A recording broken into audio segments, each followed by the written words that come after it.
Number 10. The NASA Crawler Transporter. This is the tracked platform NASA uses to move rockets from the vehicle assembly building to the launch pad. It weighs about 2,721 tons, and it's roughly 40 meters long and 35 meters wide. Those numbers sound like a building, because in a way, it is. It's basically a mobile foundation designed to carry delicate, towering structures without shaking them apart. The thing that gets people is how slow it moves. It's not trying to be fast, it's trying to be steady. If you're transporting a rocket, you don't want speed. You want control. And when it rolls forward, it doesn't feel like a vehicle passing by. It feels like the ground itself is shifting lanes. Number 9. The Qinliangyu Tunnel Boring Machine. This is what you build when you need a tunnel, and digging isn't even the right word anymore. The cutting head is about 17.6 meters across. The full machine stretches around 120 meters, and it weighs around 4,850 tons. A TBM like this isn't just a drill. It's a moving system. Cutting, crushing, extracting debris, reinforcing the tunnel, and pushing forward like a factory on rails, except the rails are rock. It's also a strange kind of engineering flex, because it has to be powerful, precise, and reliable for months at a time, underground, where repairs are not convenient. The scale is so big that it changes what's possible in infrastructure. That cutting head is wide enough that when it turns, you're not carving a tube. You're carving a space that feels like a modern roadway was simply installed beneath the earth. Number 8. The Belaz 75710. One of the largest mining haul trucks ever built, and it exists for one reason: payload. It can carry about 450 tons in one trip. It weighs around 360 tons empty, and it's roughly 20.6 meters long. This is not a truck that joins traffic. This is a truck that lives inside a mine where the road is engineered specifically for it. And if you're wondering what it takes to keep something like this alive, look at the fuel. It can carry about 5,600 liters of diesel between its tanks. That's not a fill-up. That's a logistical event. Everything about this machine is scaled up. Tires, brakes, drivetrain, maintenance. It's basically an industrial system wearing the shape of a vehicle. One trip can replace a whole parade of smaller haulers, and that's the point. Number 7. The Caterpillar 6090FS.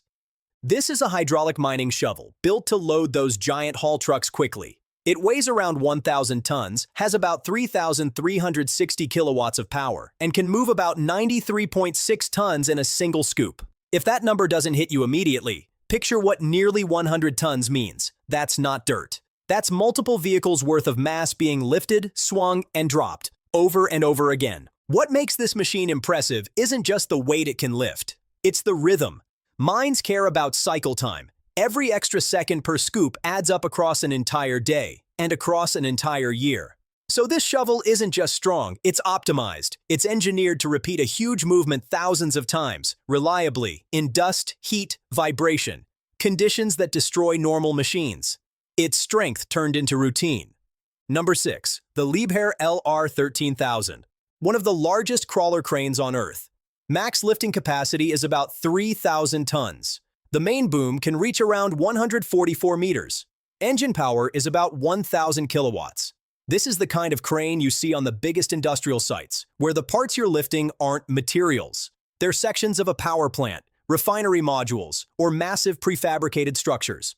At this scale, a crane is basically a controlled physics experiment. The lift isn't just up, it's torque, stability, ground pressure, wind limits, safety margins, everything matters. You don't just show up, press a button, and lift 3,000 tons. You plan, you configure, you counterweight, you test. A big crane is as much about what you don't let happen as what you do. And the visual is always the same. The load rises slowly, smoothly, and your brain refuses to accept that the air can hold it, even though the math says it can. Number 5. The SGC 250, also known as Big Carl.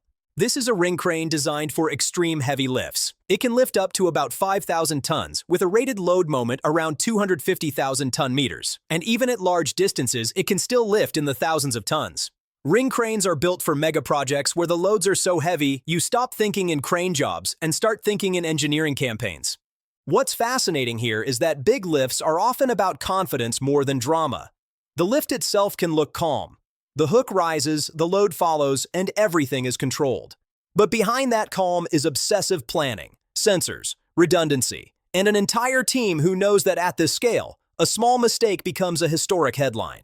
This kind of crane exists because modern construction increasingly builds massive modules off-site and then installs them whole. Instead of assembling thousands of smaller parts piece by piece, you bring a single huge component in and lift it once. It's faster, cleaner, and more efficient if you have a machine that can do it. Number 4. Big Muskie.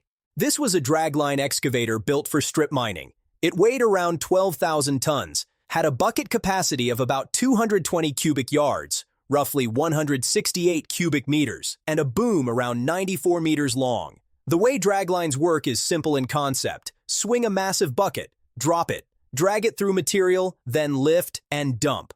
Simple concept, completely absurd execution.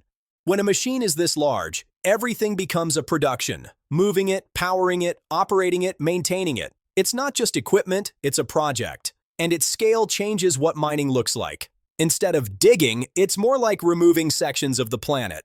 What really locks it into your memory is the bucket. People hear bucket and imagine something like an excavator. This wasn't that. This was a container designed to scoop huge volumes in one movement, more like swinging a room than swinging a tool.